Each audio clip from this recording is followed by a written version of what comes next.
Saying that loud.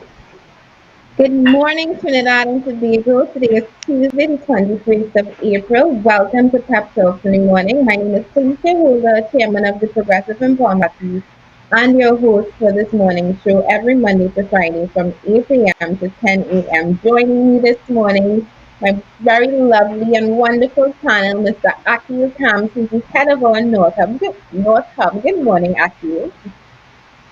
Morning, Felicia. Morning, Trinidad and Tobago. And also joining me is Alberta Stacy Codine, and we're going to call her Stacy for the duration of the show because she just has so many names. I never know which one to call her, but Stacy is rolling off the tongue much easier this morning. She's also the caretaker for our Barataria Star Wars constituency. Good morning, Stacy. Good morning, Felicia and Akil and Trinidad and Tobago. Hope everyone is doing well. Indeed. And if I seem extra perky this morning, it's because I put an extra spoonful of coffee in my cup this morning. So I am extremely energized and feeling very energetic to discuss all that we have on the list and the lineup to discuss this morning. And our leading story, I mean, for anybody who would have been around, awake, alive, active yesterday, the price of oil, specifically the West Texas Intermediate oil, has dropped to last night when I checked, it was at negative 0.63. It actually went as low as negative 0.38.02. And that story is dominating the headlines around the world this morning as oil responds to the drop in consumption which we are experiencing because of COVID 19. That drop of consumption obviously coming from less travel, particularly in the airline industry, less vehicular travel as well. So that has grind to a near stop. The global demand on a whole has dropped for oil prices, as well as storage, which the United States is quickly beginning to run out of. And as they have more oil than demand, more supply than demand, they're actually paying tankers right now to hold and store their oil. So they're paying people to basically buy your oil. You are operating or trading at a negative. So for those who would have been refreshing that those or tracking those prices yesterday, basically on almost every refresh, you can see the figures plummet even further down. And like I said, this dominated the headlines yesterday as we are in the midst of a pandemic. We were also in the midst of a oil price war between Russia and Saudi Arabia. OPEC had agreed to drop their prices, drop supply by 10%, which both economists as well as experts said still was not enough to drive or send the price of oil back up, and it's not enough to cut the overwhelming supply that we have going on right now in the world. And I don't know how many of you, me personally, I knew that there was the West Texas Intermediate oil. Sure, what was the difference between that and the Brent crude oil, which is the oil that we trade, that we sell? And just a quick explanation for those who may not know, West Texas Intermediate, and this is the oil that dropped below $1 yesterday, or also known as Texas Sweet, is also a type of sweet light crude oil, but it is slightly lighter and sweeter or lower in density and lower sulfur content than its Brent counterparts. Brent is the oil that we sell. It also acts as the underlying commodity on the New York Mercantile Exchange oil futures contract. So a basic explanation would be the United States sells West Texas Intermediate and we sell Brent crude oil. Both at one point used to trade at around a similar price, but the West Texas oil was slightly lower. And that is the oil price that has crashed. The current price of Brent crude oil is hovering at around $25, $26. That also saw a dip, as many of us know. But that dip, for those who are paying attention, it signals, I would say, a new day. We woke up in a new world this morning, and For anybody who knows that oil is practically liquid gold, they will understand just how much of an impact this makes on the world, and in particular our economy, Trinidad and Tobago. And I want to open the discussion by the statement that was uttered by our Prime Minister last night. I listened to the news, and within 20 minutes I switched it off because if I was looking for hope, if I was looking for guidance, he left me out in the wilderness. And it's a good thing that I learned not to lay my hopes and my dreams in him and in this PNM led government, this PNM led administration. And he thoroughly said, and I quote, "There's been no time like this. And even in a bad dream, we could not anticipate this." That was the statement by our Prime Minister. There's been no time like this. And even in a bad dream, we could not anticipate this. Akil, Stacey, the discussion is open for you guys to join me. Oil prices has dropped. Our Prime Minister seems as despondent as many people who were looking to him for some kind of hope and guidance out of this. What are your thoughts on this topic? Well, boy, I don't know. He in the wrong job, obviously. Um, he also said some stuff about diversification, and he don't like that word at all. He don't like that word at all, especially when it comes to agriculture, because he believes that we don't have enough land to feed ourselves, right? So I don't know, something wrong, delusional. I stopped thinking about oil a while now, to tell you the honest truth, because me as agriculture man, and oil. I mean, it was feeding long time, and we knew that, and the experts said it, right? So we should have been diversifying into other stuff long time now, right? So him coming now and talk like that, I don't know. It's just theater again, theater, and some people fall in for that and not seeing it for what it is, and it's sad, very And sad. if, sorry guys, if you see Right. my eyes averted, it's because I'm sharing the live, and I please encourage you to do the same. On our end, we have been blocked from sharing the live as we would usually do. So we need your help extra this morning to help us to share the live to all of your groups, your pages, and on your news feed as we try to boost and get the numbers on joining us this morning. Yes, Aki, continue. Yeah. Do you know that it costs us 25 US to produce a barrel of oil? Do you know that? I knew that, and I knew that right now we are literally making next to no money on it because we are selling oil at about $25 a barrel. So, in terms of Mm-hmm. profit, if it's marginal, that's plenty. Yeah. Right. Heritage. I was reading a report that they were producing 41,000 barrels per day oil. I went back and there was a report last year where it was 58,000 or somewhere around there, if I remember clearly. So we had a reduction also in the amount of barrels we were producing. And then we have a certain amount we could store. I believe Heritage said we could store the oil up to 2 months. Beyond that, we wouldn't have storage for it. So they are going to hold the oil, hoping that things turn around The market and open we get fast. some. Exactly. In the meantime, they have to survive. And their surviving is not like what the private sector doing, reducing their salaries, cutting salaries in half, and probably letting go some staff. I don't know if Heritage is going to do that, but I see they plan to sell scrap iron and some supply boats, right?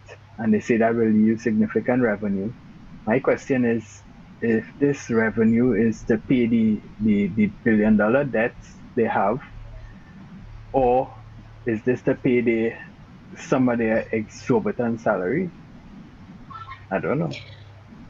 Well, I mean, I that was the article that I sent you guys, buying scrap iron, or lion buying. Yes, and when I saw Mhm. that article that Heritage Petroleum is about to embark on a scrap iron sale, I said, Lord Father, we reach. We reach when your main source of energy revenue, or your country's main source of energy revenue, because we no longer have Petrochin. It was broken up into all of those many confusing things that it broke it up into: Paria Fuel and Heritage, and then what's the one that they sold in air quotes to OWTU, Patriotic. It's not what Patriotic, Yeah. yeah. So I mean, when we broke it up like that, I mean, I remember wondering how were we going to more or less earn an income as a country, and Heritage Petroleum, as it was, as the portion that we retained, I remember having my doubts about it. And now that we have reached the point where we have to sell scrap iron from the facilities, material that we would not have used, it is, I mean, it's best to get into the scrap iron business and not oil and gas and petroleum like we were known for. And I With mean, that, mhm. go ahead. Go ahead, Stacey. And it shows you, Felicia, yeah, Felicia, it shows you the level of incompetence that this PNM government is currently dishing out towards the citizens of this country. They have failed us in so many ways, and when we are going through a crisis like this, they have no plan, no strategy, no nothing. They're just there. Nothing makes sense. But I have to read this line again. There's been no time like this, and even in a bad dream, we could not anticipate this. Now, I don't think anybody went to sleep on Sunday night and thought that they would wake up the next morning and see the price of oil plummet below $10, below $5, then proceed to go below $1, then cross into the negatives. I don't think anybody, at least not the average Joe, would have anticipated. I mean, economists and people who are familiar with the oil and gas industry, who are very much aware of the oversupply that we have right now in relation to the very low demand that we have right now for oil. I can imagine that they anticipated that, there was going to be this glut, and hence a subsequent increase in price of oil. But nobody, I think, like I said, the average Joe would have gone to bed on Sunday night thinking that all of this would have happened during the day yesterday. However, unlike what Rowley is implying, that this is a bad dream that we could not anticipate, we've been hearing for years, we've been hearing for decades that Trinidad and Tobago needed to diversify away from oil and gas. That word diversify, diversification, it's an irritating word. Oh, to the birds who are upstaging me this morning. It's an irritating word to me at this point in time, because it's a word that I've been hearing since I'm in primary school social studies class, talking and learning about, I guess, what they taught you in social studies class. I can't remember at this point in time, but I know at one point the discussion was diversification of the economy. And it's a word, like I say, that I've been hearing on roads. It's been repeated over and over, and it is an annoying word at this point, because what does it actually mean? As and I know for us here in Trinidad, at least for me, it's it's an empty word. It's an empty word because as you come and go, we keep hearing that it is, according to Keith Rowley, it is impossible to diversify the economy. And when he went on further to say and he asked the nation, I don't know how many of you listened to that news report. He asked the Mm-hmm. nation, how, what, and where should we diversify to? And I had to, I was amazed, I was stunned that the prime minister, the man that we elected to lead this country, is now turning a question back onto the nation that he should be answering, that he and what is that group that he assembled, his COVID-19 response team,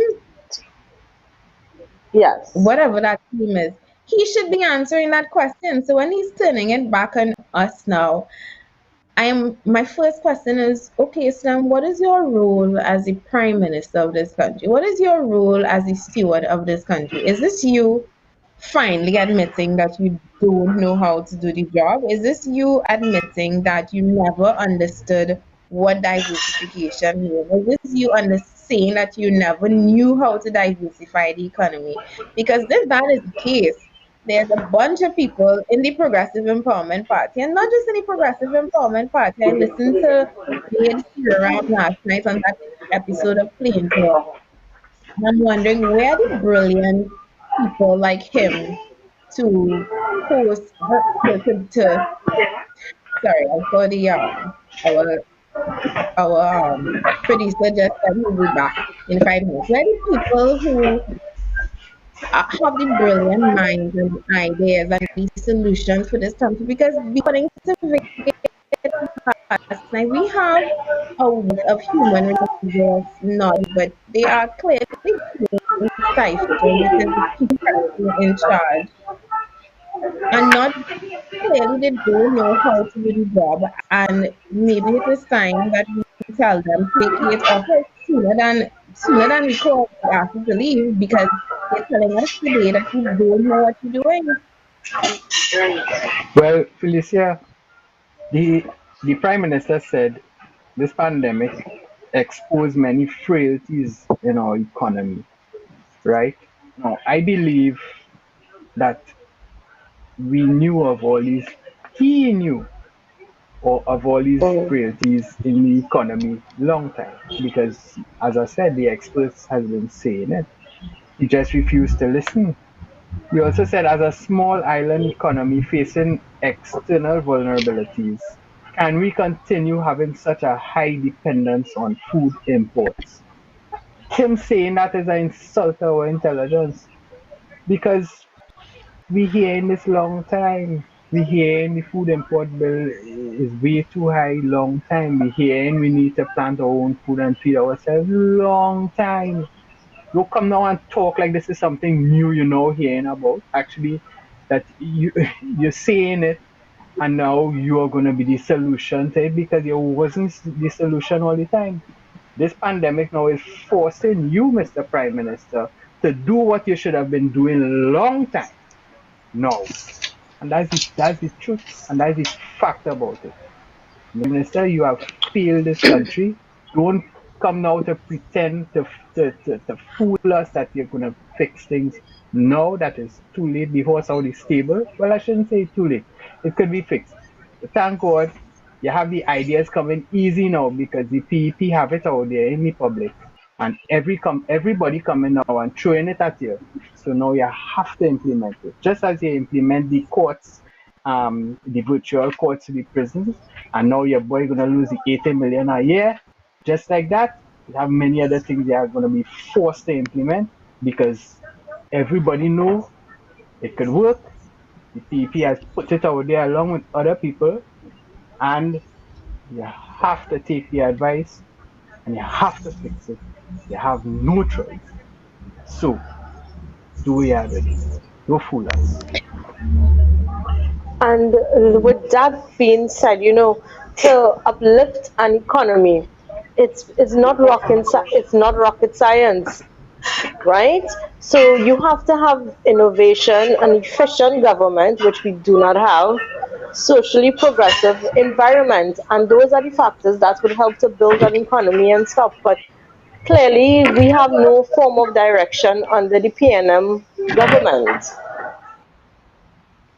We don't seem to be, and that line, and I will keep coming back to it, that line that this is a bad dream that we could not anticipate. Like I said, nobody went to bed on Saturday night. No lay person went to bed on Sunday night waking up expecting this. But as the Prime Minister of this country, as the person that we put in charge of our economy, of our affairs, we would expect that you would have some level of understanding of how to run and keep an economy running. And you have been in office for going on 4.5 years, approximately 4.5 years. And we have seen no real attempt to diversify this economy. In fact, you have gone on to say that it is impossible to diversify the economy. So to turn around and ask the nation how and what should we do to diversify the economy is a slap in our faces when we have been saying there are ways to diversify the economy. I mean, we downplay agriculture and agro processing as if it's something to be shunned and as if it has leprosy and we just need to keep it as far away from us. Whereas that has been sustaining and keeping economies for that are actually in a much better condition than ours right now. Saudi Arabia, not Saudi Arabia, sorry, Dubai. Dubai is an oil rich nation. And what Dubai was able to do with their oil and gas money 20 years ago is something that Trinidad and Tobago should look at and feel ashamed because we had the money to diversify away from oil and gas. Oil and we used to say it and it's so crazy that actually come true. Dubai said oil could drop to $0 a barrel and they would still be able to run the economy. They will still be able to feed their people. They'll still be able to be a world player. They'll still be able to be prosperous. And if you look at Dubai now, there's this show that this I used to watch Sex and the City that would carry fish and there's a portion, not a portion, there's an actual spin-off and they created a movie out of it. And the second part of that movie they went to Dubai and I was literally blown away. It was the first time I really paid attention to what Dubai looks like. And it is everything that Trinidad and Tobago should have been. It's everything that we had the potential to be. So when he said we could not anticipate this, no, we probably couldn't anticipate that it would have happened overnight. But we knew, and when I say we knew that one day, or let me just say that, we knew that we could not have continued to rely on just one pillar for bringing income into this country. We knew that it was irresponsible to just, that's like a family, consider a family, a two-parent family, a husband and wife and two children. It is irresponsible for the husband to, if the wife has a job, to say, you know what, my wife is going to be working forever. I am not going to work. I'm not going to bother to get a job. Let my wife alone sustain our household because in the event, sorry, his wife is supposed to lose her job. What happens to their household? I'm making an analogy and mixing up my words, but what happens? You know what I'm trying to say? What happens to the household if the wife loses her source of income? It's the same thing with our country right now. We have for many years been playing it fast and loose. We've been saying, yes, we will diversify, or oh, it's impossible to diversify and forget about diversification for now. And the day has come where the question of diversification is no longer a theoretical one, it is a practical one. We have to, should have, and needed to diversify economy because we're in a place right now. The two areas that we rely on, oil, gas, and to a lesser extent tourism in Tobago, have been severe. What else do we have to fall back? And people ask the question, where can we diversify? We have so many resources in this country right now, and I have to bring up this number one resource that we have because it baffles me, it angers me, and it perplexes me that we cannot answer the question as to where the money from our pitch lake goes. And it is even more annoying to ask that question now because we are in a time where that money from the pitch lake would come in real handy right now. You know them little savings that you never used to want to touch? That Pitch Lake money is money that we could be using right now. That money could be keeping us going for next 6 and 7 months or a year and however long we need it to go, because we are in a state right now where, like I say, our main source of income is being severely threatened. Aki, say, see, jump in. Correct. And with that, what makes an economy efficient? That is based on facts, which would be expansion on economic growth, which would lead to higher average income, higher output, which would then create and lead to low and stable inflation. And like what you would have mentioned earlier, we are nowhere close to any of those things they had listed just now. Akil, you mentioned something earlier, and I have to bring it back into the conversation. You said that his partner, and you were speaking, you were referencing the justice on time contract. And I have to ask this question now. The Attorney General came out in this big hoorah and said, after all these years, after spending $800 million, almost $1 billion in the past 10 years. We are finally going to build the jail, the courthouses next to the jails. And I don't know if he wanted a round of applause or he wanted a standing ovation for telling us that he's finally going to stop wasting the taxpayers' money. But I'm actually at the point now, when you raised that question, I was wondering, is it that they wanted to cancel this contract, or are we at a place right now where even the people who friends and finances have to take a cut because things are so severe? Is it that he did this for, to as a proactive measure, or are we at a place right now where we actually cannot afford to pay on these things? And $80 million is not chump change. It's not a small amount of money. And if you multiply that by how much we would have spent in the past 4 going on 5 years, that's almost $400 million, sorry, that we would have spent. Is it that we cannot afford to pay? Did a boot say, you know what, peace out, if y'all can't pay me, all right, I taking my amalgamated vehicles and riding out? Is that the case? And I mean, I have to ask that question because when you look around us right now, when you look at what is happening in our economy, I don't think it's far fetched to think that we're just running out of money and we can no longer afford to pay friends and financiers for that frivolous spending that we would have done in the past. And Felicia, I did a kind of breakdown on that 800 million. And that boils straight down to 333,000 and change a day that we pay in for this justice on time. Right? That is taking into account a 5 day work week. Not taking out holidays or anything like that. 5 days every week, every month for the year. Now, I did a further breakdown. We have 13 magistrates and we have 5 courts, right? And then I assigned 3 vehicles per location, 10 staff in terms of security, right? And figures with respect to maintenance of vehicle. If they leasing, I put a lease figure for the vehicles, and staff, administrative staff, etc. Right? So I kind of bubbled some figures there, and I worked out an average of 111,000 or somewhere around there profit per day. You read that? You heard that? Hmm. 111 profit, cleared profit, Per no day. Yes. no expense. That's Right? clear profit. We No, have I would we really have like to see the actual figures, but actually this is just as I say.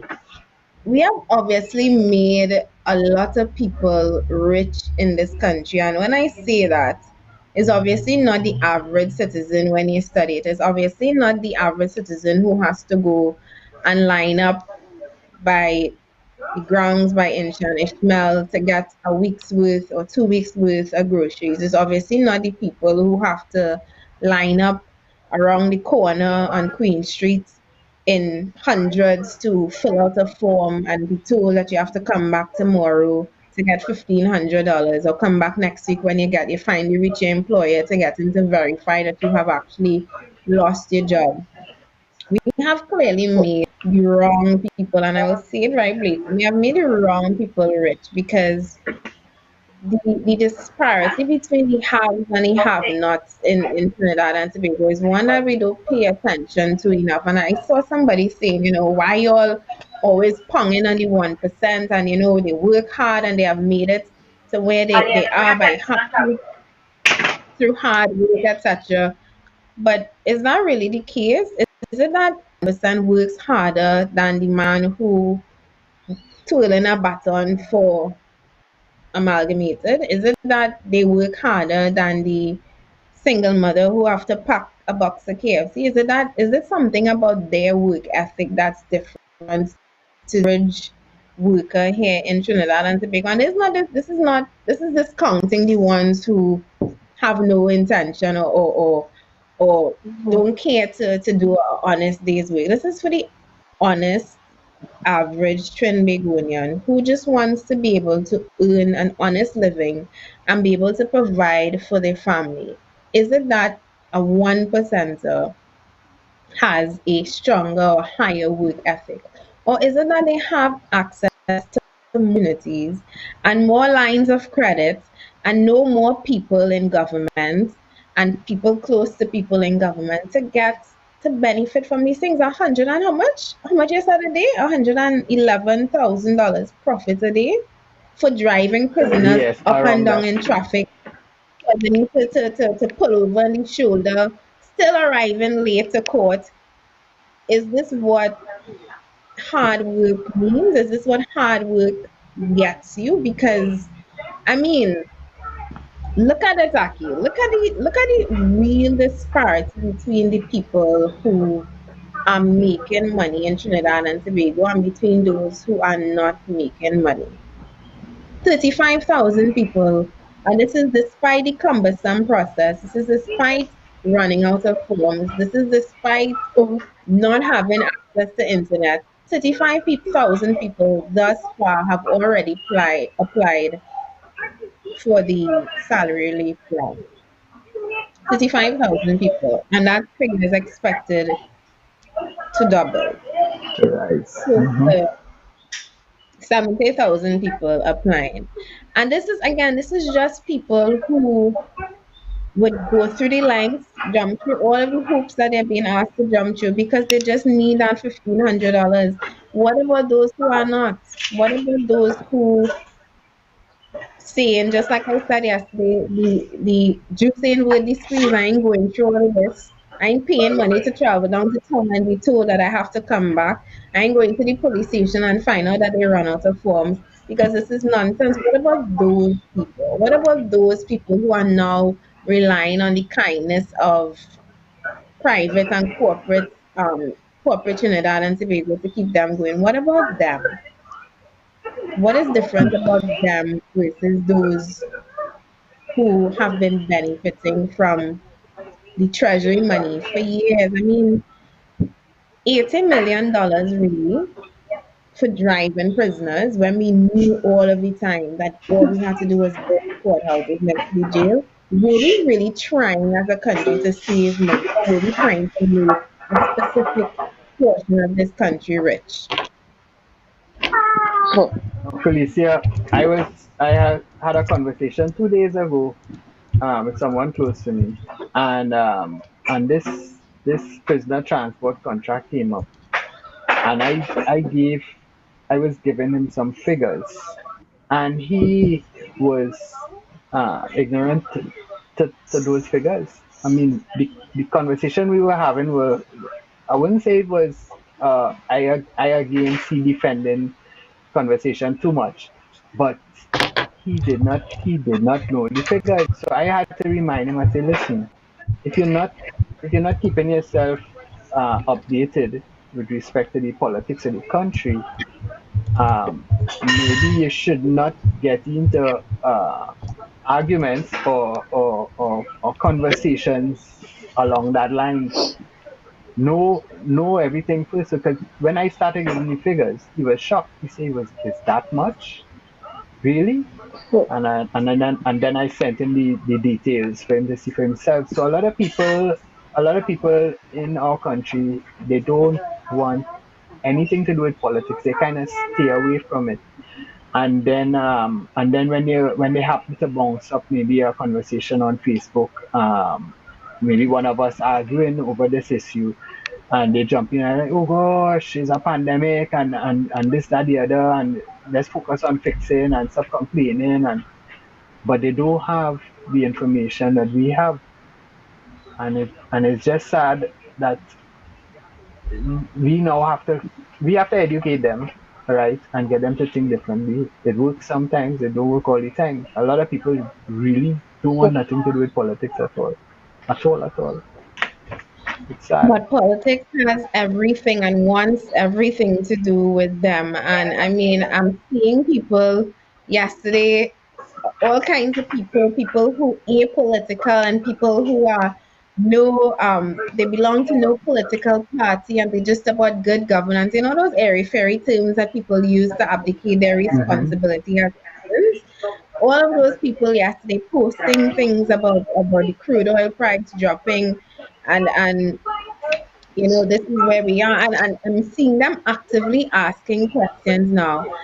And I mean, I'm glad that they are awake finally, but at the same time, I also want them to know, and I hope some of you are watching this program this morning. I also want you to know that is politics as well. I never forget I used to be like that. Politics, I don't want anything to do with it. But then when you realize politics impacts everything around you, politics impacts the water that I was telling you that I finally got this morning after so long. I finally got to take a shower, and no, it wasn't the first time I bathed for the week. The first time I got to bathe from the shower and not from a bucket, Akil.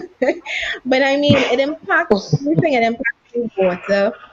It impacts the cost of your utilities. It impacts you paying for water that you don't get. It impacts everything. And getting people to understand that is a difficult task, but it also it shouldn't need so much explanation because they should be able to look around. When people say, "But Rowley don't affect that," yes, he does. Yes, he does. Rowley sits in a parliament. He has a cabinet that determines and writes policy and law and things that impact the price of your groceries today that you have to go and buy. Everything, everything, Correct. everything, everything drills back down to politics. And if us here in the Progressive Improvement Party, if through these shows it's not registering to you, start paying attention to it as you go about your daily life. Look at politics. Politics impacts your gas. That gas that everybody was complaining about that Trump removed the subsidy and we didn't riot yet. Politics impacts the price of gas that you pay at the pump. It impacts everything. And I'll circle back on something Correct. else you mentioned when you asked Cammy, the food imports. And it wasn't just food imports that he was talking about. He mentioned imports on the whole. And we import everything. I was listening to Vade last night on the Plain Talk episode, and he said something that I wasn't even aware of, which is that Angostura imports all of the molasses right now that it uses to make rum. And I can believe that. I could not believe that because we here shut down Carney Limited. We have so much fertile land just wasting away.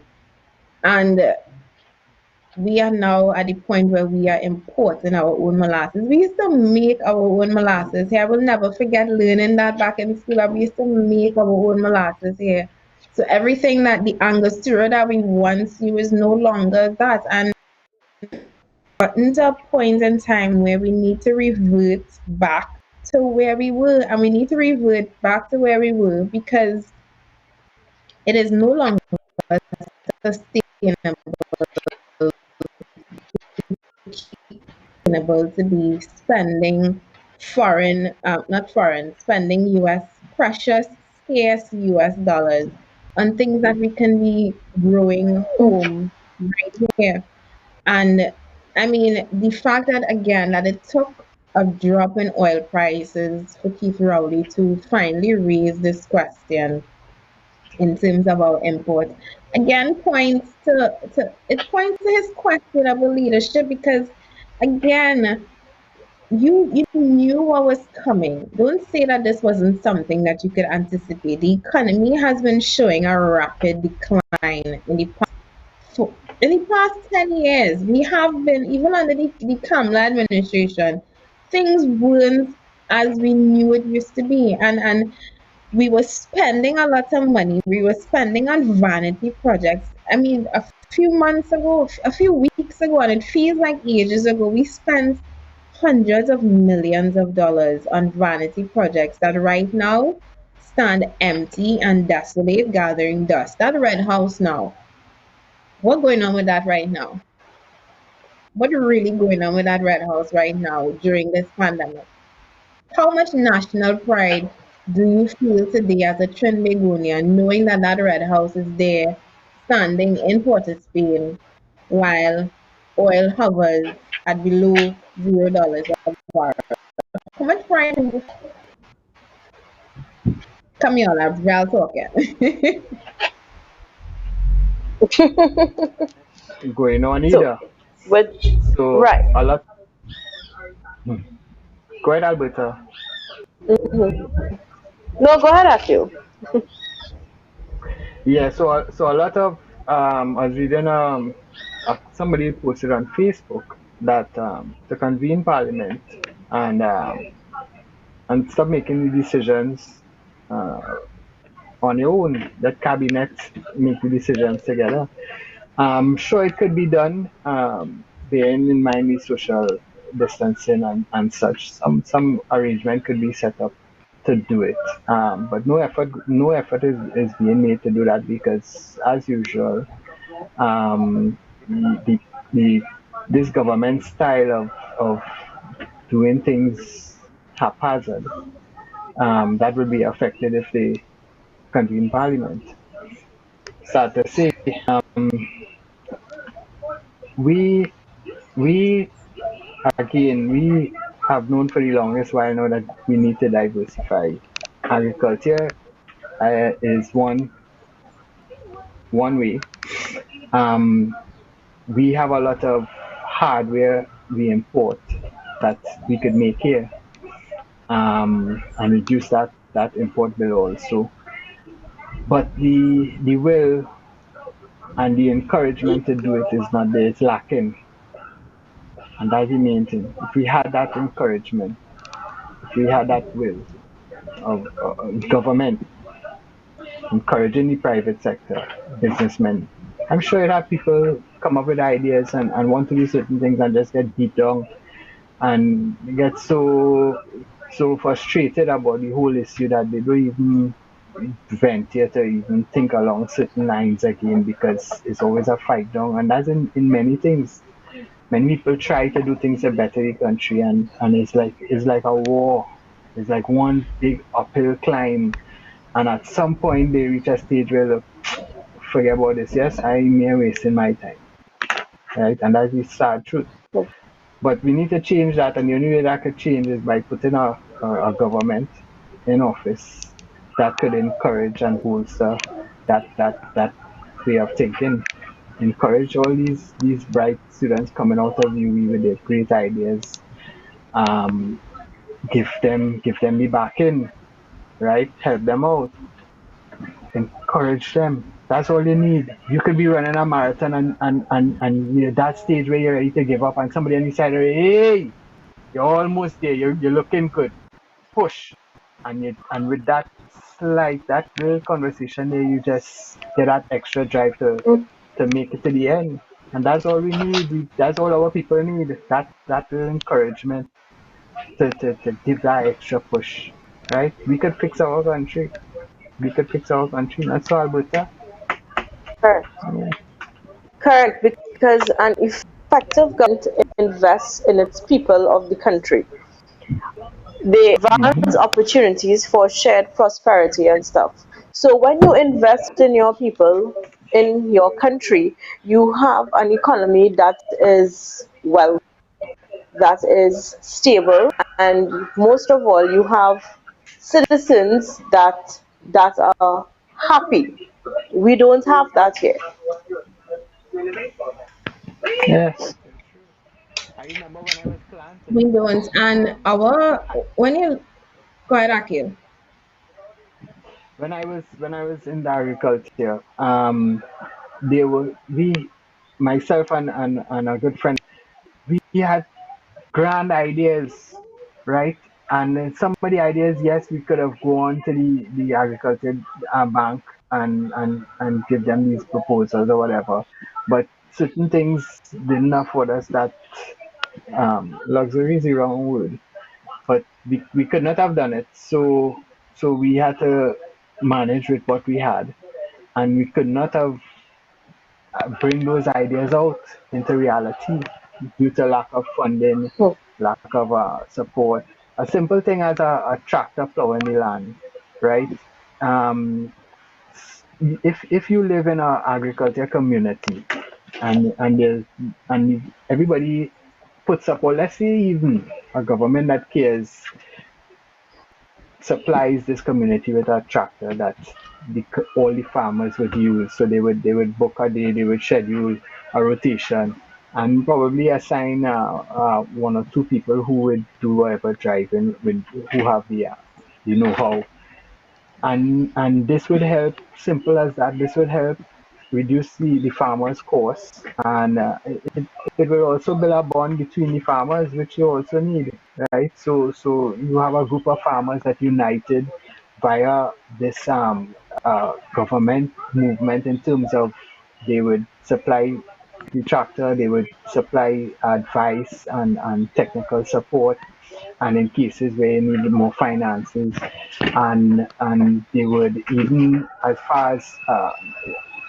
the purchasing of the goods and the actual marketing, right? Which is one of our plans in the PEP, where we would take the goods off the farmers' hands and be responsible for distributing and as such.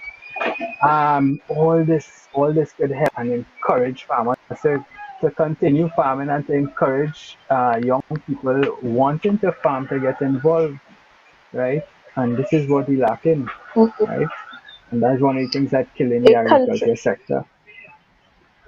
correct, because a country that grows its own food, it's a very independent, it would be a very independent and wealthy country. And we need to start to look at agriculture seriously in our country here, and they should consider that as top priority at this moment. Vade said something like that.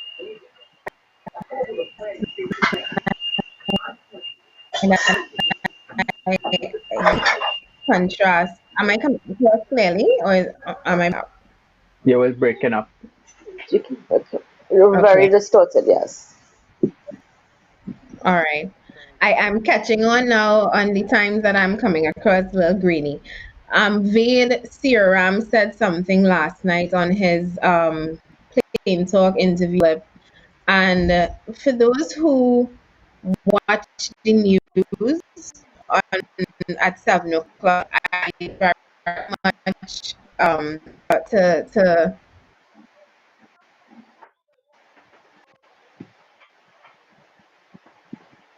Totally frozen now, Felicia. All right. We seem to have lost Felicia. Yes. I think her connection dropped. Yeah, Right. Alberta. So yeah, so I Mm-hmm. mean, we could cut down on this import bill by a lot if we encourage the Mm-hmm. farming and the agriculture. A lot of people will lose Right. in terms of, and I think that's the big problem. The importers, as Mm-hmm. a hardcore, all these people, imagine they don't have to bring in certain goods and items because we planting it here. They would have to look now for the form of income, or they would have to settle for a reduced income. right? Which I mean, they should. I Exactly. would think they should have a problem with that. All right. But then again, is how we think. How are they thinking? How is the government thinking with respect to us, the people of the nation? Are they thinking that okay, cool, let's give the business people more so that they could give back more to the population, or it seems like it's not the population. They give them more so they could get more. They could get more support. They could get when election comes around, um, they could benefit from treating a business person good, right? Which is what seems to be the MO, right? Now, a lot of things come into the conversation here in terms of campaign finance reform and all of these things, which would help put a stop to all of this or reduce the chances of it happening, which a lot of people have been talking about for years upon years. Each election, we hear campaign finance reform and we hear all of this coming up, and then nothing happens after that. When election comes again, it comes up again. But campaign finance reform would put a cap on the amount of money one could donate to the party they support. It would also, and then again, it they say, look, for instance, when we had the by-election in Belmont, we reported to Mm, the the EBC. We reported to the EBC our expenses of, I think it was 20 something thousand um, dollars in advertising and mic runs and whatever, banners, etc. Because you mm, have to give a report of your expenses. And the PNM expenses was 9,000 something, right? So ours was 24, and we were doing a quarter of what the PNM was doing, right? But we spent 20 something thousand, and they spent 9,000 something. Now the explanation there is that they got the stage donated. Um, this company gave them banners, printed banners to them free, and all of this. But with campaign finance reform, mm. they have to put a figure to everything that was donated. They have to put a figure to it, right? So whether it was actual cash or just services, there must be a figure, and that overall figure would have a cap in order to even the odds with respect to parties having the money to afford to do things extravagantly or such. So, in other words, you as a party, let's say it's 250,000 each party allowed to spend, you have that alone to work with to beg your votes in that sense. So it's a even play field right over the board. Welcome back, Felicia. Correct. And It's oh, back, and I Felicia, see you're back. Flo Yes. me off again. So thank you for that, Flo. But I was following the discussion offline. What I was about to say was Vade, when he in his interview last night, and I was encouraging people who watch TV6 News, if you wanna get rid of the nonsense that you heard in at 7 o'clock, please tune in to Plain Talks on a weekday at 8 o'clock with Philip Edward Alexander. If you want a dose of sense and a dose of a positive message, please tune in. And if you want to hear what a government that songs like they know what they're doing, tune in to Plain Talk. And actually tonight we're having part two of that discussion with Vade Siraram. He brought a wealth of knowledge last night, and I encourage Trinbagonians to please tune in. I myself, when I watched the show last night, it brought a sense of hope for me, because you come in contrast to everything that we heard yesterday with the drop in oil price, with the prime minister asking how to diversify the economy. He brought his ideas to the table, it really pointed to the fact that we have a lot of Trinbagonians in this country who actually know what they're talking about. The thing that he said that really stuck with me is that a country that cannot feed itself remains a perpetual beggar. And I wrote that down because it is the reality of the situation. A country that cannot feed itself remains a perpetual beggar. And I completely understand how supply chain in the food industry works. We can't produce everything here in Trinidad and Tobago. Let's be realistic, but we can produce and grow things here locally that we don't need to import. Garlic, for example, to prove the point, I started growing my own garlic, and it actually, the first stem shot up in the ground over the weekend when we got some rain. And in 8 months, when I reap that harvest, I plan to post a picture to let everybody know we should not be importing garlic from China. Likewise, we could be exporting some of these products that we have in terms of agriculture, avocados, honey, scorpion pepper. We have so many options here in Trinidad and Tobago that we are not taking advantage of. And I'm hoping to hear Keith Rowley talk about garlic and avocados and honey and scorpion pepper tonight Pigeon on peas news, and all because those things, yes. I'm hoping to hear him talk about agriculture that he scorned is actually keeping and having economies running in tip-top shape right now. And I say tip-top shape, the COVID-19 virus has passed through the world, yes, but they are going to survive. We have a question mark hanging over our heads right now because we don't know. On top of everything that is hitting us like a double whammy, this triple whammy that we are experiencing right now, where we are now looking to diversify, has us at a disadvantage. And I mean, the Chinese proverb that we always talk about on the show, that the best time to plant a tree was 20 years ago, the next best time is now. We really need to seize the opportunity. And if there's one time I would encourage Keith Rowley to steal an idea, I would encourage the PNM to steal an idea. It's now, because the people, we need to ensure we have a country to even contest the next general election. We need to ensure that we are still standing, and diversification is no longer a theoretical point. It is practical. It is something that the greatest minds need to come together and actually implement. Short-term crops. I mean, why aren't we paying attention to these things at the moment? Correct. Because with that, on that being said, we they have to feed the nation. So, food independence, Felicia, as we were saying earlier on, that is top priority right now.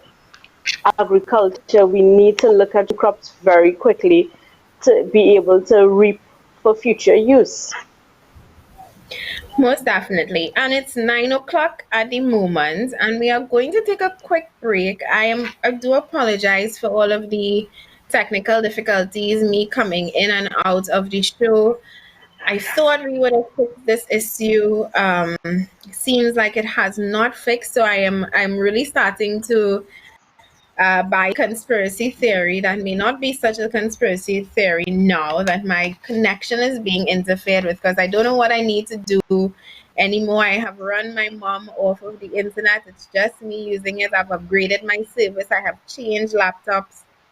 I have boosted my speed with a Wi-Fi extender. I running out of options to use right now. But you know what? We will persevere, because this is what I love doing, and the message will come across one way or the other. We're going to take a quick break and come back. But just to give you an idea of the question for the day, and at 9:30, we are going to encourage you to call in and answer this question. Please don't post your answers on the live. I cannot read the messages quickly enough to answer them on the show. So please call in on the number that we will put up soon, 7694590.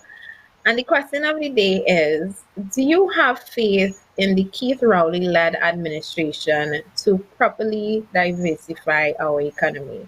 We will be back from the break to discuss this and other topics. Please stay tuned. Antel is Trinidad's most reliable and technically experienced ICT company, providers of quality structured cabling, Cat6 data fiber and power cables. We also stock cabling infrastructure basket-type cable trays for server rooms and data centers. Antel also installs and maintains video security systems including cameras, alarms, and electronic entrance locks for businesses and residential properties. Call Antel 674-1406 or 783-9250. Science says that countries that have the greatest number of home ownership among families have the lowest levels of crime. Trinidad and Tobago has massive poverty, runaway crime, and an economy that makes no sense to anyone looking in from outside. We also suffer from the impact of corruption and narco-trafficking dollars being hidden in real estate, driving the prices up and drying up the supply. Banking in Trinidad and Tobago, unregulated, our mortgage system creates a scenario where the average house, the average home, by the time it is fully paid off, would have cost the homeowner twice and more the value initially paid. The government can impact home ownership, redevelop the family, end crime, and take Trinidad and Tobago to first world status simply by securing the nation's borders to end the drug trade, and stuffing the containers on the port again to end the drug trade, to create a property tax system that calls for 0% tax on primary dwellings, a 5% tax on secondary homes, a 10% tax on third homes, 15% on fourth homes, and escalating until by the 10th house that you own is so onerous in taxes to keep that you have no choice but to sell it or pay full value of that house to the state every year. We need to do this to drive corruption dollars and drug dollars out of real estate and bring the prices back in reach with the average income, the average wage, the average salary. Trinbagonians do not get full value for their money, and that is a conversation we have to have.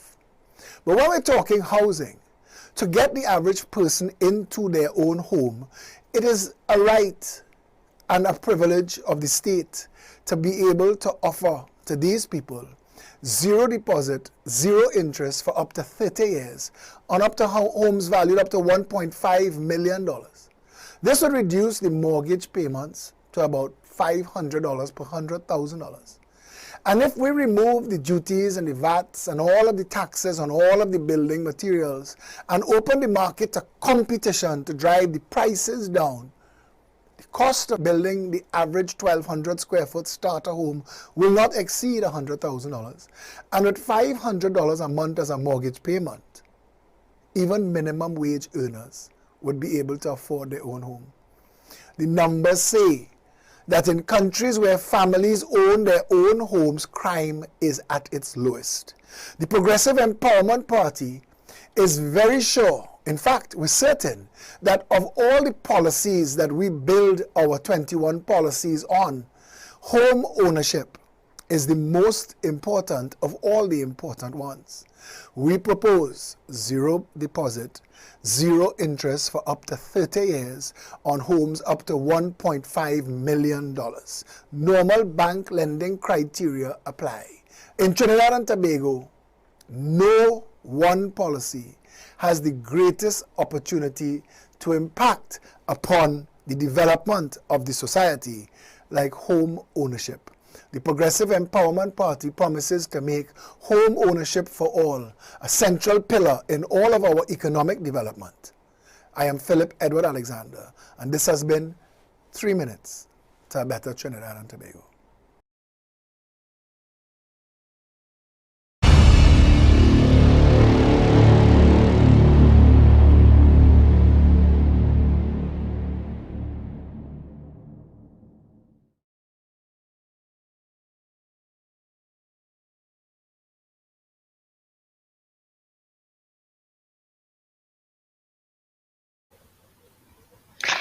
And we are back. And in the discussion today, we are discussing the state of the economy given the fall in oil and gas prices yesterday. Before we went to the break, I mentioned that we are the question that we invite you to call in and give your opinion on, and you have to say why. Um, do you think or do you have faith in the Keith Rowley administration to properly diversify the economy? I think this entire program would have given you the thoughts of myself and the rest of the panel, which is we have a resounding no, particularly with um, his statement last night where he asked the nation and he turned the question to the nation or to Casper in the room. I'm not sure exactly who he was speaking to when he asked how and what to diversify the nation. We usually have a birthday club, and there's nobody that I know of whose birthday is today. So if you would like to shout out somebody's birthday, please as well feel free to call in. We will pick them up on the program as we say. And before we lost Stacy. It looks like we lost Stacy. Yeah. Maybe the internet connection is just terrible all around this morning.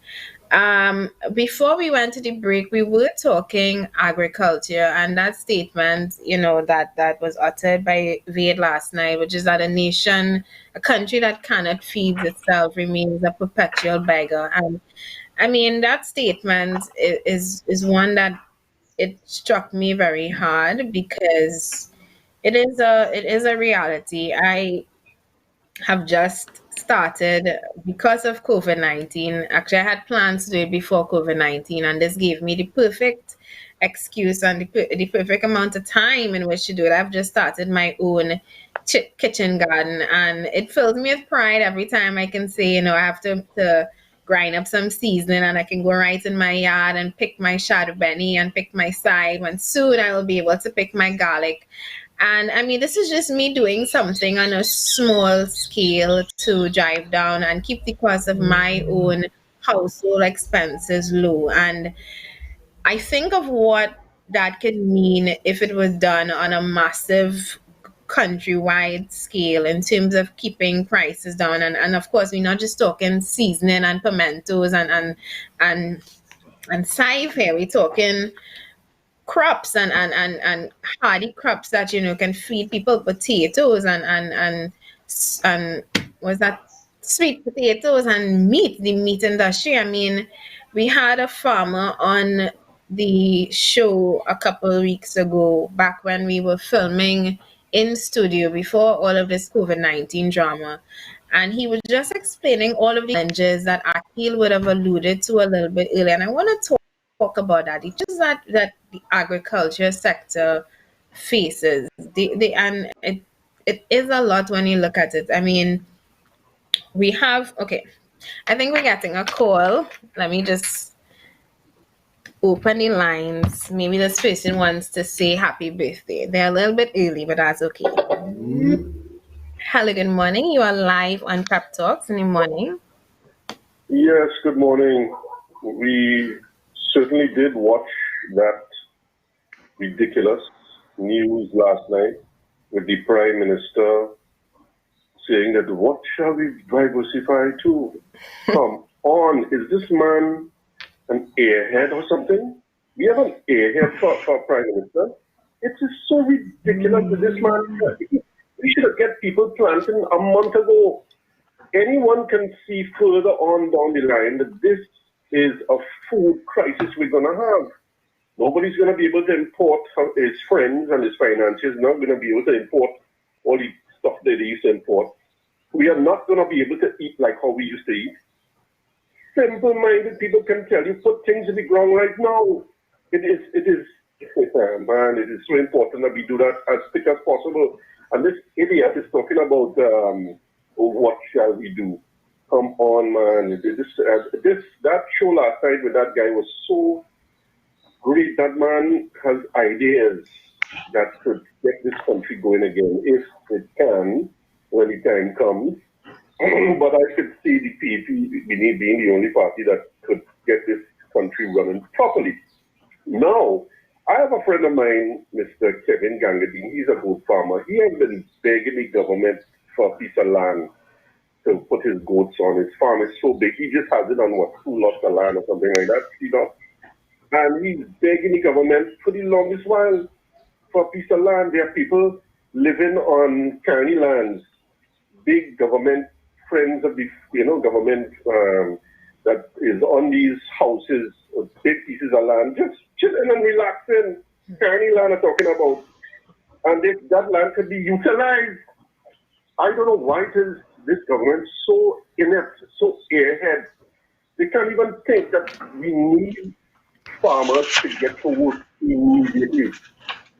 And this dummy is talking about what shall we do?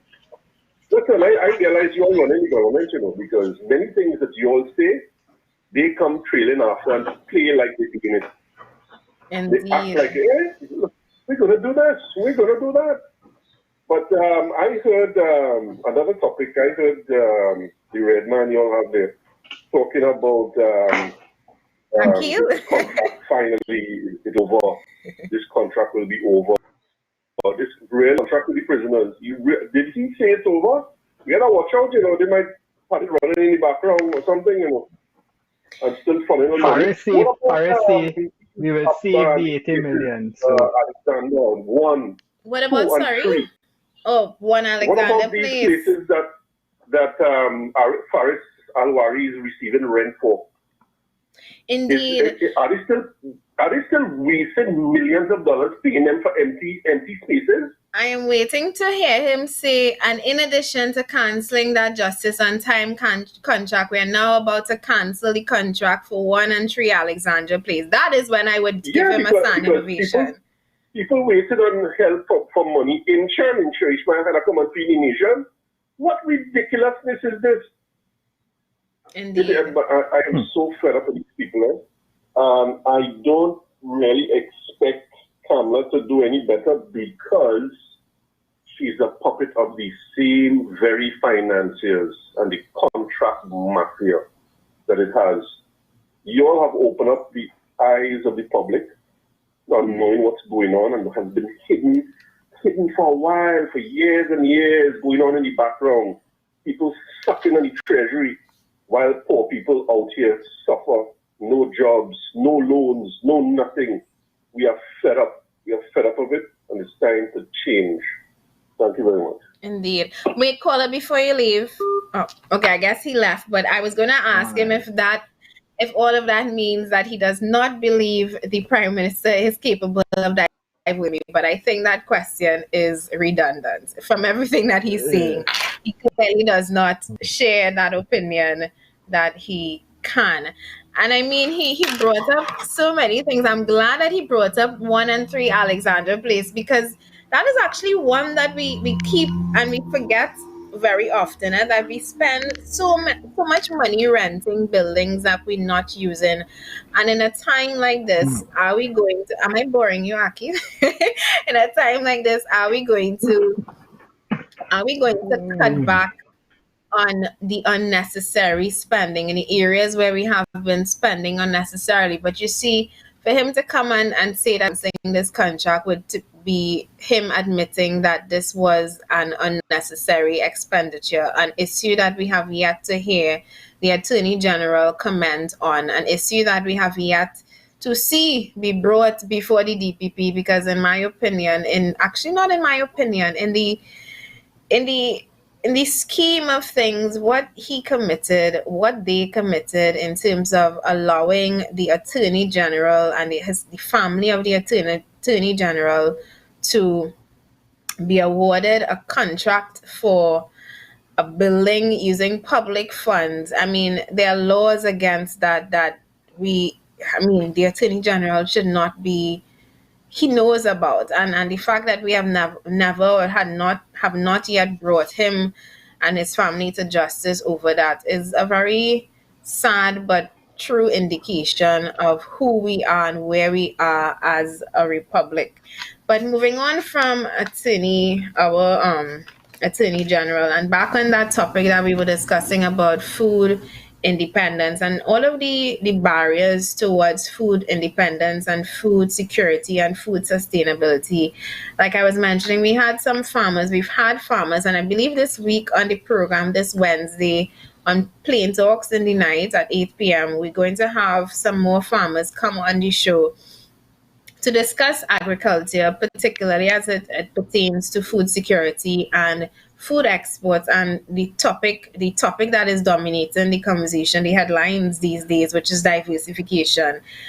The farmers do face an unprecedented amount of challenges as it pertains to, just growing um,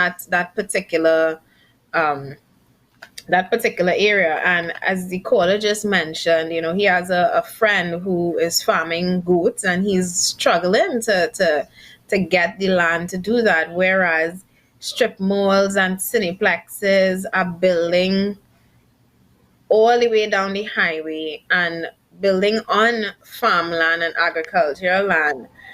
And what should be used to feed the people is actually being turned into wasted buildings, because if you drive down the highway now, most if not all of those buildings down or closed because of this COVID-19 pandemic.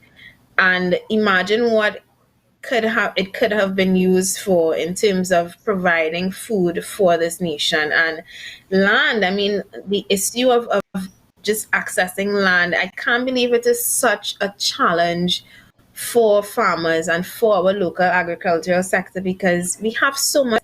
Every time I talk about this, taking a plane from Trinidad to Tobago, I stare in awe out of the window at the vast amounts of farmland that we have just wasting away in the central area. And I say wasting away because it's literally growing grass or being used to build cineplexes. So when the Prime Minister said we don't have the land for it, one, that was a lie, and two, countries like Canada are showing us that land doesn't even need to be horizontal. It can grow up now. They have vertical farming. Akil, I know a lot about this, so you can jump in here. I thought you was enjoying the conversation.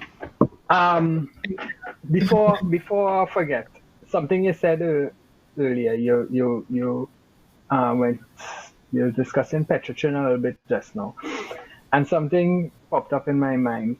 Now, when you're making a decision to, okay, for instance, if you're going to leave a job, you would analyze the situation in terms of, okay, if I leave my job, what form of income would I have? How would I survive? What I need to get, what I need to make to survive. At least that's the obvious thing somebody would do. You wouldn't just leave the job and then like, oops, I didn't study that. Which seems to be what the government did with Petrotrin. They shut down Petrotrin, and it was like, oops, we were making X amount, we shut it down, we're not making that again. Oops. What now? Let's figure out where we're gonna make that. Yeah. So I mean, I would have hoped that diversification would have been on his mind at the point in time when he was thinking of shutting down Petrotrin? Or is it that you're trying to tell us that Petrotrin was losing so much that the revenue Petrotrin was making versus what it was losing, shutting it down would have balanced it off, or at least tipped it on the positive side, which I mean, I doubt that very much. But diversification, you free that word. In fact, they have changed that word to something else a while now. I can't remember exactly what it was, but they stopped using diversification and was using something else. But we have no choice. And right now he's forced to start heading down that road. And there's still breaks in. You're not hearing the agriculture minister giving out 20,000 seeds to families who they probably don't even have an idea how to germinate the seeds, or what soil to put it in, or where to plant it, or what it needs to grow. So you're gonna give out these seeds to for what? PR, that you're doing something. That's not the solution. What about the rice farmers? Some months ago, the rice farmers were under some pressure. They didn't have a mill, or flour mills were rejecting their rice because of whatever grading. Not too sure the whole specs with it, but that was causing a hamper with the rice farmers in terms of they were thinking like, oh gosh, right, it didn't make no sense. But we have rice growing locally here, and I've been looking for it in the supermarkets because it is packaged, and some supermarkets sell it. I didn't come across it as yet. I did some research on that somewhere. I don't have my computer here with it. But push the rice, right? Cut that importer rice. Let's do our own rice. Get the rice industry right back up to speed. Start back the sugar industry on a small scale. We will grow eventually. We have corn. We have corn farmers. Let's encourage them. Show them where, okay, cool. Hey, I could plant 100 acres of corn, and the government have a need for it, or they have a means of utilizing it. Be it to start canning our own corn, or whatever the case may be, packaging, and then we sell home and we export. So get rid of that import bill, and let's create a export income. And all of these things should have been set in place before they even think about shutting down Petrochin. Provide a substitute before you get rid of what little income you're making there. Right? Because clearly you didn't want to fix it, or you had plans to take it out of the public sector and somehow get it into the private sector hands. I don't know your intention, but nothing could. I wouldn't give nothing. Anything is expected with this government, and we're seeing that more and more as days go by. Oh gosh, it really started.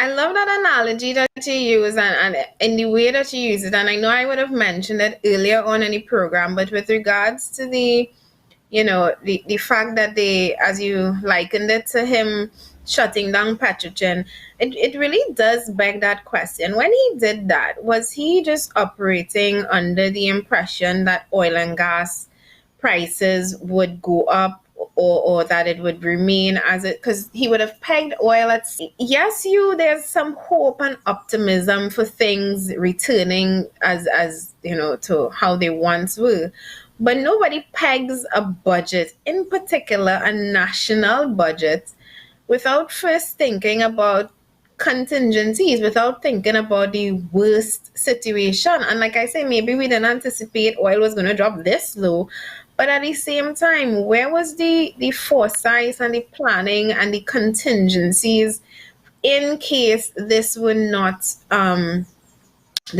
supposed to rebound? Oil wasn't going to rebound as predicted. And the fact that we are now in a position to now be asking these questions, it is almost incredulous, because you expect so much from the people who are in charge that you do expect them to make these kinds of silly mistakes. You don't expect them to make such glaring mistakes. And it seems glaring, and I don't have to call it a mistake, because you basically playing with the lives and the well-being. I was reading an article from BBC on the falling of the oil prices, and what the economist who was consulted as a subject matter expert in the article, what he was saying is that every time, every dollar, every cent that the oil price continues to drop,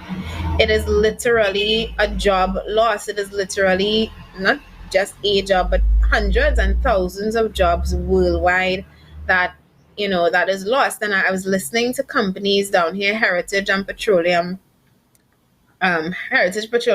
talking about they were able to reduce their operating costs. They went to their service providers and they asked for reductions in costs and stuff, because facilities need to be maintained, and there are contracts that feel it out to various service providers and maintenance service providers to maintain the life integrity of these assets. And these are costs. And I worked in the energy industry, for those who may not know. I worked in a maintenance service provider company for companies like BP and Heritage, etc. And I know what it's like to be told that you have to reduce your operating costs. So down the line, you're seeing where the economy has been contracting, and this is not just overnight. It's been contracting for a while, like over 5-6 years now. There's been a very glaring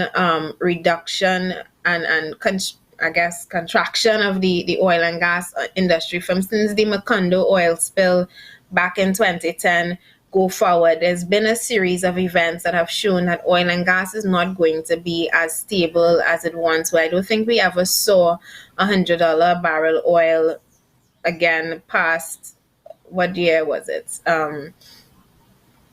20. What year was it I started working in this company? Boy, I can't remember. But we haven't seen $100 barrel oil for a while. And it, like I said, the signs have been there. The writing has been on the wall. And it is very perplexing for me as a citizen of this country to feel as if I know more than the people in power. And I mean, it's a crazy way to say it, to say that I feel like I know more. But again, I and other people and like-minded people and economists have been literally screaming this at the government, past and present. Please prepare for a day that oil is not king. Please prepare for a day that oil drops below the predicted price. Please prepare for a day, there's a worldwide war or something that would impact the food supply chain across the globe. And I don't know what to say again with regards to this, because it is just confusing to me to watch all and hear all of these warning bells and see that we would have ignored it time and time and time again. I mean, what more can you say on the issue, I see we have back Stacy. She's on audio. Yes. Stacy, welcome back. Hi, I must apologize. My phone is giving a lot of problems, so I do apologize, Felicia. So I would log That's, on to via audio, okay? that's okay, and thank you for coming back. I appreciate your You're perseverance. welcome. Did I just lose Akhil? No, hopefully I didn't. We were on the topic of agriculture, Stacy, and I know this was one of the areas Uh-huh. that you would have wanted to speak about in terms of food independence. So you have the platform to have your say. We're also taking calls from people. If you would like to call in on the number 769-4590, please feel free to call in. But like I said, we're on the topic of food independence. So anything you wanted to add to that? Right. So one of the progressive empowerment parties' policy is to set food targets based on national consumption data, make farmland available rent-free to small farmers, and set crop schedules, purchase, harvest, and distribute produce through 41 constituency, wholesale, and retail. Now, with that being said, Felicia, that would actually help the economy to prosper. And in a case like this where we are strapped for, how to say it, strapped for cash, strapped for time in order to produce food for our country and stuff, that would have come in very handy and stuff. And it would also help with our import bill as well too. That money could have been generated into other things in our economy, whether it's in the health sector, infrastructure, or whatever. The money could have been used wisely, because a country that grow its own food, it's a very wealthy country. Indeed, very well said. Akhil, welcome back. I see we're playing musical chairs this Yeah. morning. Your turn and my turn. But Very well said, Stacey. And in addition to that, it would have come in handy, and it can still come in handy. It is, I believe, it's never too late. Yes, this would have benefited us even greater if it was done 10, 20 years ago. But the time is still fresh. It is still now. Like Akil says, stop. That whole distribution of seeds to families. Stop happy showing the people. I saw the prisons, Trinidad and Tobago prisons, not the association, but the prisons themselves, I guess it's the association would be part of it, actually started an initiative to get the prisoners planting food. And this again is another one of a progressive empowerment party ideas. And I remember doing a post on it saying that, I applaud this initiative, but it is very it is very telling that in the entire article there was no mention of the Ministry of Agriculture. Actually, it was just the Agricultural Department of the Trinidad and Tobago prisons. They embarked on this initiative, and I thought, imagine how much better this would be. Imagine if the Ministry of Agriculture had some stake, had some role in this initiative, making sure that it wasn't at one of our prisons, but at all of our nation's prisons. And as a matter of fact, why not put the prisoners to work? They are in jail. Give them an opportunity to learn at it. And I know Stacey wants to talk about prisons in society. And agriculture is just one of, we can start that when you consider that they are there in jail wasting away their time. Why not kill two birds with one stone? Give them an opportunity to reform themselves, and I say reform themselves. Give them an opportunity to, because there's many prisoners in there serving sentences that are bailable. Well, I don't want to say bailable offenses, but that at some point will allow them the opportunity. I forget the term for that. Is it parole? Yes, that make them eligible for parole. Why not incentivize parole? Why not give them an opportunity to say, hey, if you earn a degree, or if you pick up a trade while in prison, or if you join the agricultural team in prison, that you can get 4 or 5 years off of your sentence. These are things that would re-stimulate the economy, because when they do exit jail, as some of them will, they're not just coming out here to fall into a repetitive cycle of a life of crime, because you find that happening a lot with our prisoners. You go into jail, you spend all these years in jail, you waste away your life, you come out, and then you're looked at as a scourge on the nation. Nobody wants to hire you. You have nothing to contribute because you spend the last 10, 15 years in jail learning nothing, doing nothing with your life. And you come back out, and what are you left with as an option? Not to return to the same life of crime, Stacey?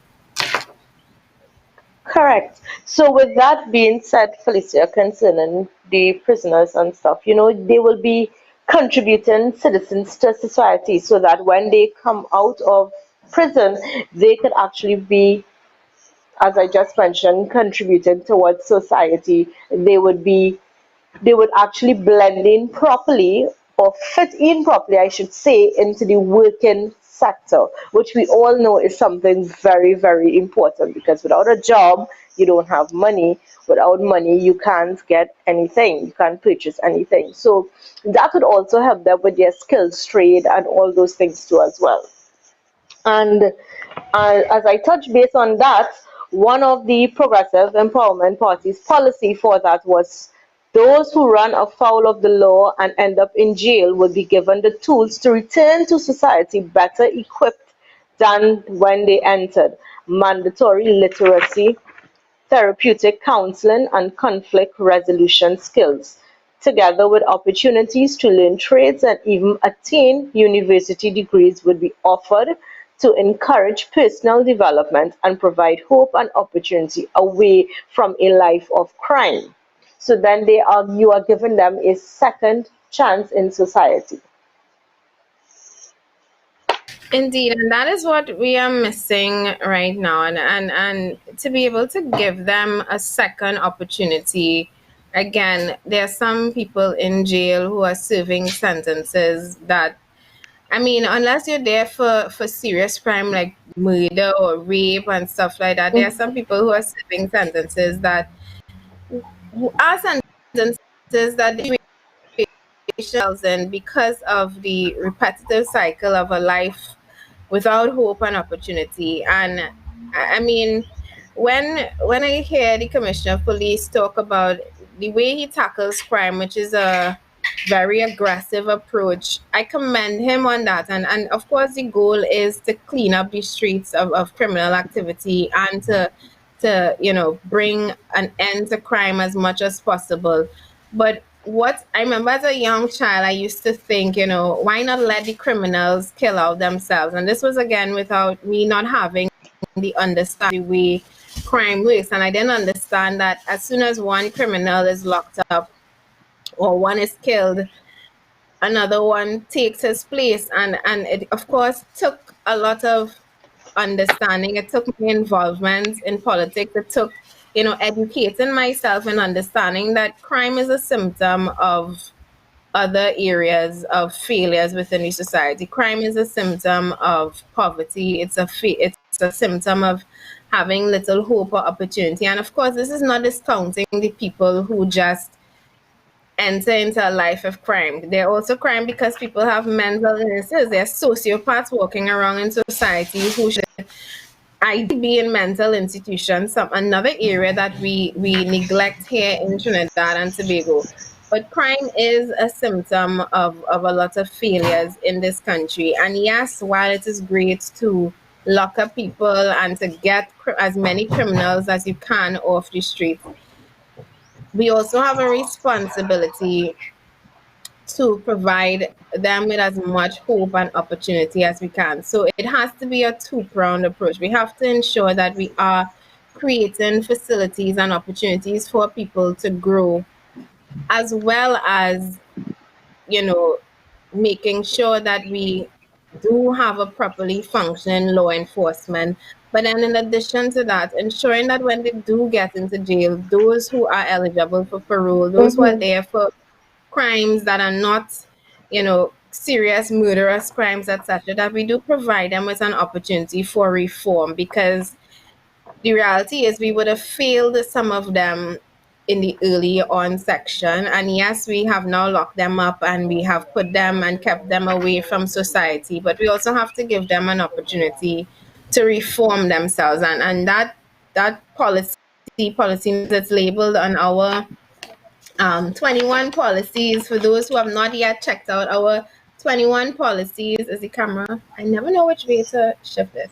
You can check it out on our website. And I mean, if you read those 21 policies, you would see where this administration is clearly doing their best to try and copy some of our ideas. And you know what? We've been saying that from the start. Copy the ideas, take them, because we need this working for the people of Trinidad and Tobago. But if you're saying that you can't do it, give us the opportunity to do it, because we have the ideas and we would like the opportunity to show Trinidad and Tobago what a government with real political will looks like. And being able to say that imagine this, Felicia.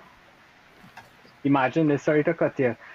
Imagine if with this decriminalization of marijuana, if the government had seriously done this how they should have.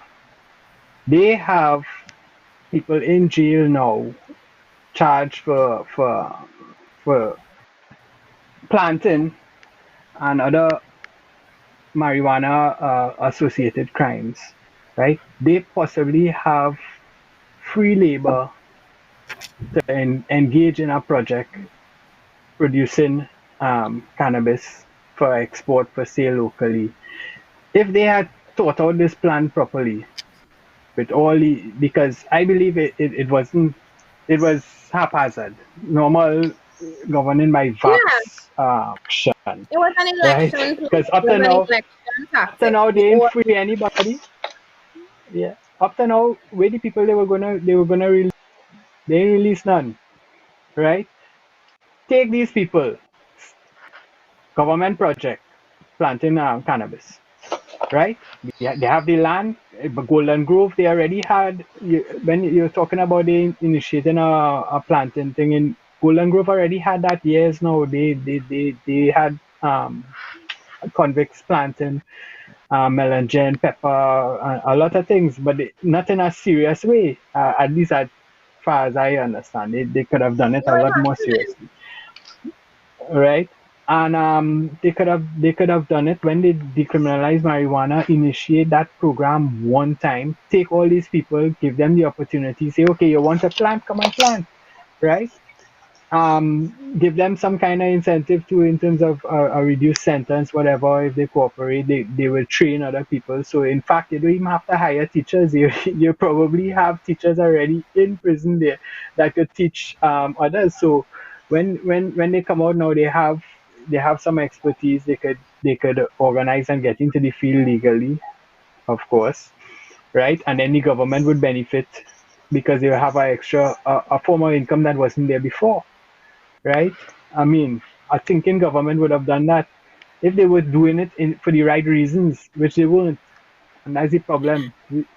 Our government never does anything for the right reasons. There's always some I ulterior motive, feel right? what you're describing there is putting the horse before the cart. We have a government that is an expert in putting the cart before the horse. We went and decriminalized marijuana and then thought what we're going to do with the people who we locked up for marijuana related offenses. And like you said, COVID-19 came and it probably distracted the population, but what became of the people whose cases were supposed to be heard for their release? What became of them? And Exactly. what is stopping the Attorney General from writing a law or amendment or being able to approach the DPP as the Attorney General and expunging the records of those who would have been held in prison waiting their trial date for marijuana related alone offenses, because I know what they were saying is some people are in there for not just marijuana, they're in there for marijuana and maybe small crime or robbery or possession of an illegal firearm. Not those. What about those who are just inside jail right now, sitting in remand yard, waiting for their cases to be heard? Is it that COVID-19 has now come into the picture and we have forgotten about them? Because if that is the case, we have those people, not just in my opinion, and I would like to consult a lawyer on this, should have a legal case against the state. They should have a case against the state, because Hmm. you can't say that marijuana is decriminalized and you're still holding me in a jail cell for a crime that is no A joint. longer illegal. Exactly, for a joint, for growing a plant that is no longer illegal. What are we doing? And like you said, a proper plan would have ensured that we really knew where we were going to take this marijuana thing. It made a big fuss, and as it is right now, how are we capitalizing on the marijuana industry? Canada right now is doing so tremendously well in terms of medicinal marijuana. And that was an not was it's still an area that Trinidad and Tobago can get into. I'm not saying that, and this is for all the people who are against marijuana and its recreational use. Forget recreational use for right now. There are countries that are willing. When I went to Canada 2 years ago, I met with a CEO of a cannabis company over there. I can't remember the name. And I remember that's at the time when it was illegal here in Trinidad and Tobago. And I remember him saying, well, he has tried to get in touch with Trinidad and Tobago in terms of the Prime Minister, in terms of getting the proper permits to be able to grow. But at that point, like I said, it was not decriminalized yet. And he pointed out the fact that Trinidad and Tobago, the soil and the fertility of the soil, it actually yields some of the best marijuana. And I'm no marijuana expert, but I will take his word for it as the CEO of a cannabis growing company. And just Hmm. imagining the areas we had, and we spoke a lot about diversification in the earlys, and Anthony DeFura, deputy political leader, I will almost start to call him the weed man, because this is one of the areas in terms of diversification that he's very adamant and very strong.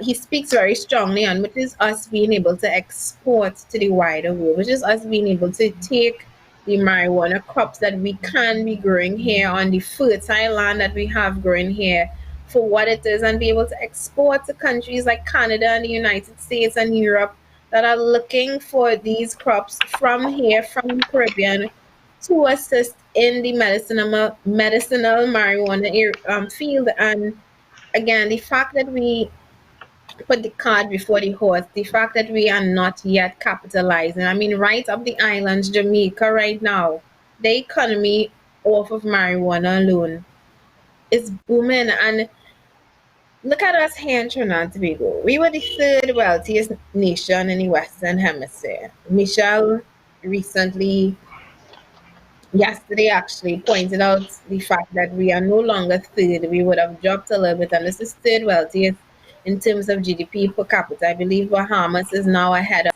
We were the third wealthiest nation. We should have been leading the Caribbean in the areas that the rest of the Caribbean is now leaving us behind. And Guyana is set to overtake Trinidad and Tobago. Guyana, who we used to laugh at, we used to scorn. Guyana is now set to take over Trinidad and Tobago, surpass Trinidad and Tobago. We have Trinbagonians leaving here to go over in Guyana, build over the can and we laughed at, and that we was still not too late for us, Stacey and Akil. We have just about 10 minutes left. Yeah. I think we need to talk a little bit about the COVID. I could segue. Sure, segue, but just remember we have 10 minutes, so let's keep it concise. All right. The minister came on yesterday and say going to ramp up testing in the communities, right? He came on also on the 10th of April and said the same thing. So it was a ramp on top of a ramp, I guess. Anyway, he also, I think what was also said is that we had no cases for the last week, or one case or something like that, giving the impression that things are leveling off, right? Not saying that, but giving the impression. Then we see now a lot of roadblocks yesterday, the day before, and we see in hardwares being restricted to 3 days or something like that, and less hours, right? And then they say now that that's because people doing unnecessary work on their homes, so they buying things that they.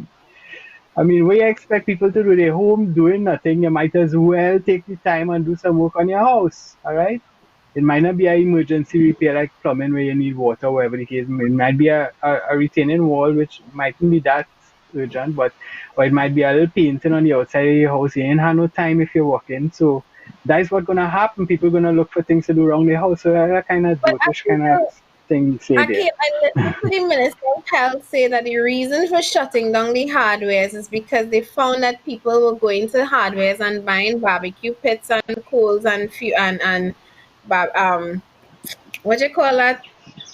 Fuel to cook, to do your barbecues. I forgot the name. Whatever. Yeah, the LPG. Yeah. Yeah, buying the LPG. So they're going to do that in the hardwares. And I saw somebody ask the question, but Terrence, you take away all we restaurants, and now you're telling us we can't buy barbecue pits to cook? I mean, come on. And I need to know, is there an audited list or something that he got this information from? Did he stand up personally and count and check the bags of people coming out of these hardwares to see what they were purchasing? How does he know that? Or is it that he is using that as an excuse, but he has a reason for doing it, but that's not the reason, all right? Now, bear in mind, he also said that he expects to get 4,000 test kits next week from China, right? And also, we're supposed to get 3,000 tests from PAHO, all right? Now, possibly all this coming next week, right? Now, he may be preparing for an a takeoff, basically, of tests, which would prove positive, which would paint a different picture in the whole scene here now. Because you're saying one thing or you're implying one thing, and then we're seeing added restrictions when it should might which we would expect would have been lessening. So I would tell the public, brace for it. We could be in the calm before the storm now, right? And in information, no fact that can us. We do have that they have, and that's the reason why we're not getting the testing. And if we don't get the testing, we don't have it. So they're not lying, but they're not discrediting the truth. Because you can't have if you're not doing the test with kits or we're missing part in the kits. And that's what's going on here. So next week we will see some true figures coming out, and it will look like a rocket taking off. I would presume. So they're preparing for it, and that's why they having these roadblocks to make people realize that they're looking out for them if they're coming out unnecessary, and they're shutting down these hardwares. So I don't know. I hope not, but it seems to be that's what's going on. Yeah. We have some good news though. I don't know if you all saw it. Wait, before I forget. We have good news. The 33 nationals from Barbados, they're on their way home today. Finally, Yes, I approved for them saw. to come home. Finally. Right? I saw. That's good news. Are they back I don't in? know So what's they're going on with the supposed to come Venezuelans back though. in today. I think some come in on our 10 o'clock flight and some come in on our 1 p.m. flight. Right? I They imagine split them up in that order they're to going ensure the social distancing on the plane.